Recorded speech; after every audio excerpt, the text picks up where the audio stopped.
Hello friends, welcome to our channel my cooking journey.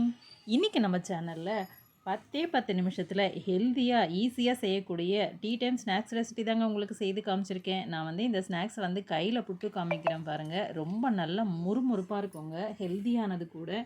School விட்டு வர பிள்ளைங்களுக்கு செஞ்சு கொடுத்தீங்கன்னா நல்லா விரும்பி சாப்பிடுவாங்க, ஹெல்த்தியாகவும் இருக்கும் கூட.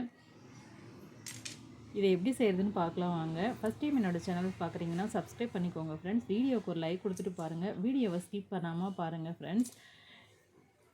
இது போல் நிறைய ஹெல்தி ஸ்வீட் டைம் ஸ்நாக்ஸு தொக்கு ரெசிபிஸ் எல்லாம் என்னோடய சேனலில் இருக்குது, அதையும் பாருங்கள். இப்போ நான் இந்த ஸ்நாக்ஸு எந்த அளவுக்கு முறுமுறுப்பாக இருக்கிறதுன்னு நான் வந்து வாயில் போட்டு மென்று காமிக்கிறேன் பாருங்கள். ரொம்ப நல்லா முறுமுறுப்பாக இருக்குங்க, நீங்களும் ட்ரை பண்ணி பாருங்கள்.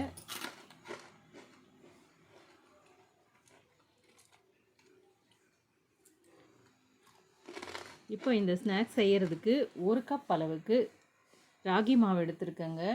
ராகி மாவு இல்லை கேப்பை மாவு இல்லை கேழ்வரகு மாவுன்னு சொல்லுவாங்க. இது வந்து நாங்கள் வந்து ராகி மாவுன்னு தான் சொல்லுவோம். இப்போ நான் வந்து இது இருக்கட்டும். இப்போது 1 கப் ராகி மாவுக்கு நான் வந்து இதில் ஒரு 3 டேபிள் ஸ்பூன் அளவுக்கு பொட்டுக்கடலை எடுத்துருக்கேங்க. இதை மிக்சி ஜாரில் சேர்த்து அரைச்சி எடுத்துக்கலாம். இப்போ நைஸாக அரைச்சி எடுத்து இப்போ நம்ம இதை வந்து சலிச்சு எடுத்துக்கலாங்க. ஏன்னா இதில் வந்து குருணை இருக்கும், அதனால் இதை நம்ம நல்லா சலிச்சு எடுத்துக்க போகிறோம். இப்போ எடுத்த மாவை வந்து ஒரு தட்டில் சேர்த்துக்கலாம். ராகி மாவை சேர்த்துட்டு அந்த தட்டிலையே வந்து நம்ம இப்போ இந்த பொட்டுக்கடலை மாவை சலிச்சு எடுத்துக்கலாம்.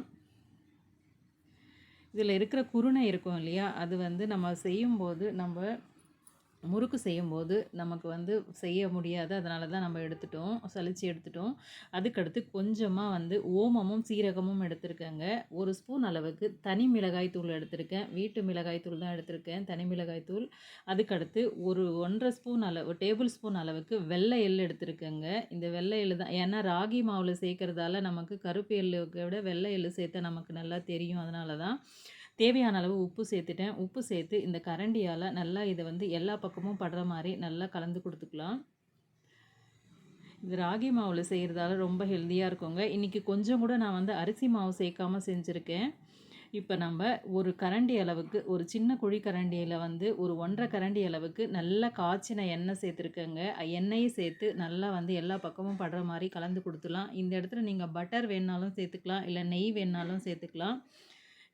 நான் வந்து இதை வந்து எண்ணெய் சன்ஃப்ளவர் ஆயில் தான் சேர்த்துருக்கேன். சேர்த்து இந்த சூட்லேயே வந்து எல்லா பக்கமும் படுற மாதிரி கலந்து விட்டுடலாம். இப்போ ஏற்கனவே லைட்டாக சூடான தண்ணி எடுத்துக்கலாம். பச்சை தண்ணி சேர்க்க வேணாங்க, லைட்டாக சூடாக இருக்குது இந்த தண்ணி. ரொம்ப வெதுவெதுப்பாக, ரொம்ப கொதிக்கிற தண்ணி இல்லை, கொஞ்சம் வெதுவெதுப்பாக இருக்கிற தண்ணி தான் எடுத்திருக்கேன். இதுக்கு எந்த அளவுக்கு வேணுமோ அந்த அளவுக்கு நம்ம கலந்து எடுத்துக்கலாம். இப்போ வந்து இந்த தண்ணி சூடாக இருக்கிறதால நான் வந்து கரண்டியாலேயே கலந்து கொடுக்குறேன். இது போல் கலந்து கொடுத்துடலாம். கலந்து கொடுத்துட்டு கொஞ்சம் நேரம் வந்து அப்படியே இதை வந்து விட்டுடலாம். கொஞ்சம் லைட்டாக சூடு ஆறட்டும்.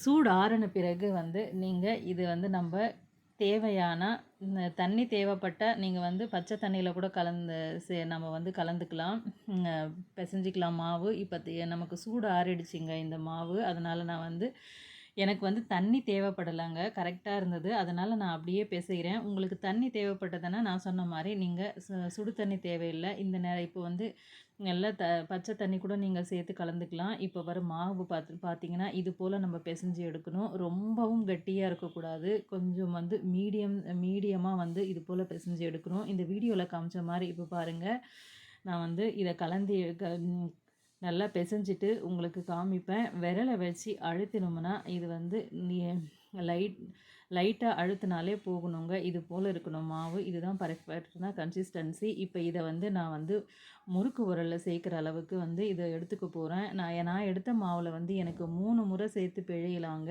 அந்த அளவுக்கு வந்து எனக்கு வந்து கிடச்சிது. இது போல் நான் வந்து எடுத்து உருண்டை பிடிச்சி எடுத்து வச்சுருக்கேன். நான் ஒரு பக்கம் எண்ணெயுமே சூடாக வச்சுருக்கேங்க. ஸ்டவ் பற்ற வச்சு எண்ணெய் வச்சுருக்கேன். எண்ணெய் சூடாகிட்டே இருக்குது. இப்போ வந்து இதை நம்ம முறுக்கு உரலில் சேர்த்துக்கலாம். முறுக்கு உரலில் ஒரே கண் இருக்கிற அச்சு தான் எடுத்திருக்கேன் நான் வந்து. இப்போ இதுக்கு கொஞ்சமாக எண்ணெய் தடவிக்கலாங்க. எண்ணெய் தடவினா வந்து நமக்கு ஒட்டாமல் நல்லா ஈஸியாக கிடைக்கும். அதனால தான் நான் வந்து எண்ணெய் தடவ போகிறேன். எண்ணெய் தடவிட்டு செய்கிறதால பிழியறதுக்கும் நமக்கு வந்து நல்லா ஈஸியாக இருக்கும், அதனால் எண்ணெய் தடவிக்கலாம். இப்போ ஏற்கனவே உருண்டை பிடிச்சி வச்ச இந்த மாவை எடுத்து உள்ளே சேர்த்து நம்ம வந்து முறுக்கு அச்சில் சேர்த்து நல்லா இது போல் மூடி விடலாம். இப்போ வந்து நம்ம எண்ணெய் வந்து சூடாயிருக்கான்னு செக் பண்ணலாம் வாங்க. கொஞ்சமாக நம்ம மாவு சேர்த்து பார்க்கலாம். எண்ணெய் வந்து சூடாயிருக்குங்க.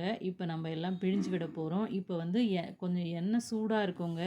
பிகினர்ஸாக இருந்தீங்கன்னா கொஞ்சம் பார்த்து பிழிங்க. நாங்கள் வந்து பிழிஞ்சு பழக்கம் இருக்கிறதால நான் வந்து அப்படியே பிழிகிறேன். கைக்கு கொஞ்சம் அனல் அடிக்குங்க இந்த நேரத்தில். அனல் அடிக்கும்போது கொஞ்சம் நேரம் விட்டு விட்டு கூட நீங்கள் இது போல் பிழியலாம்.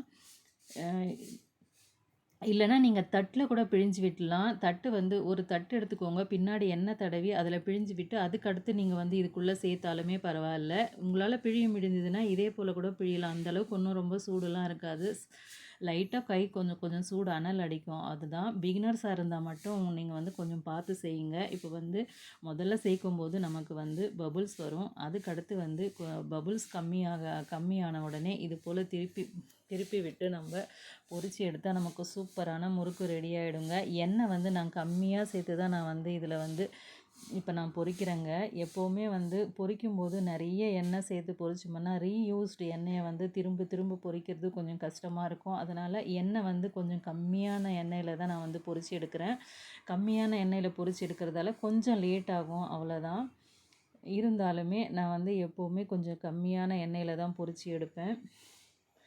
பாருங்கள், இப்போ நமக்கு வந்து முறுக்கு வந்து ரெடி ஆகுதுங்க. 3/4 பதம் வந்து வெந்து வந்துடுச்சு. பபுள்ஸ் ஃபுல்லாகவே அடங்கிடுச்சு பாருங்கள். முறுக்கு இப்போ ரெடி ஆகிடுச்சுங்க. இப்போ நம்ம எடுத்துக்க வேண்டியதுதான். எடுத்து தட்டில் எடுத்துக்க வேண்டியதுதான். இன்னொரு முறையும் நான் உங்களுக்கு வந்து எண்ணெய் நல்லா வடியணுங்க. எல்லாம் நல்லா வடிகிற மாதிரி நீங்கள் வந்து நல்லா வடித்து எடுத்துக்கோங்க. இது வந்து அதிகமாக எண்ணெயே எடுக்காதுங்க. நான் எவ்வளோ கம்மியான எண்ணெய் தான் சேர்த்துருக்கேன், அந்த எண்ணெயே அப்படியே இருக்குங்க கடைசி வரைக்கும். அதிகமாக எண்ணெய்லாம் எடுக்கவே எடுக்காது இந்த முறுக்கு. அரிசி மாவு நம்ம கொஞ்சம் கூட சேர்க்கல இன்றைக்கி. இதுக்கு முன்னாடி நான் வந்து அரிசி மாவு சேர்த்து நான் முறுக்கு போட்டிருக்கேன் என்னோடய சேனலில், இந்த ராகி முறுக்கு. இப்போ வந்து நான் வந்து கொஞ்சம் கூட அரிசி மாவு சேர்க்காத வெறும் ராகி மாவு முறுக்கு தான் போட்டிருக்கேன். ராகி மாவில் தான் செஞ்சுருக்கேன் இன்றைக்கி. பாருங்கள், 2வது முறையும் நான் வந்து பிழிஞ்சு விட்டுட்டோம் பாருங்கள். ரொம்பவே ஈஸியாக இருக்குங்க. தவறாமல் ட்ரை பண்ணி பாருங்கள். 10 நிமிஷத்தில் டீ போடுற நேரத்தில் ஹெல்தியான முறுக்குங்க. ஸ்கூல் விட்டு பிள்ளைங்களுக்கும் நீங்கள் செஞ்சு கொடுத்தீங்கன்னா நல்ல ஹெல்த்தியாக இருக்கும். விரும்பி சாப்பிடுவாங்க. செய்து வந்து நீங்கள் கவரில் வந்து பிளாஸ்டிக் கவர்லேயோ இதுலேயோ போட்டு நல்லா காற்று போகாமல் வந்து கட்டி வச்சிட்டிங்கன்னா உங்களுக்கு வாரத்துலேருந்து 10 நாள் வரைக்கும் நல்ல மொறுமொறுப்பாக சூப்பராக இருக்குங்க. தவறாமல் ட்ரை பண்ணி பாருங்கள். நல்ல மொறுமொறுப்பான ஹெல்தியான முறுக்கு ரெடி ஆகிடுச்சுங்க. இப்போ நம்ம வந்து இதை வந்து தட்டில் சர்வ் பண்ணிக்க வேண்டியது தான். அதுக்கடுத்து நான் வந்து கருவேப்பிலை கொஞ்சம் எடுத்துருக்கேங்க. இந்த கருவேப்பிலையும் சேர்த்து பொரித்து நம்ம முறுக்கு மேலே வந்து சேர்த்துட்டோம்னா சூப்பரான ஒரு ஹெல்தியான முறுக்கு ரெடிங்க. நீங்களும் தவறாமல் செய்து பார்த்து கமெண்ட் பண்ணுங்கள். எப்படி இருந்ததுன்னு கமெண்ட் பண்ணுங்கள். இந்த வீடியோ பிடிச்சிருந்தா லைக் பண்ணுங்கள். தவறாமல் சேனலுக்கு சப்போர்ட் பண்ணுங்கள். இது வரைக்கும் என்னோடய சேனலை பொறுமையாக பார்த்த உங்களுக்கு ரொம்ப நன்றிங்க. தேங்க்யூ ஃபார் த வாட்சிங் கைஸ்.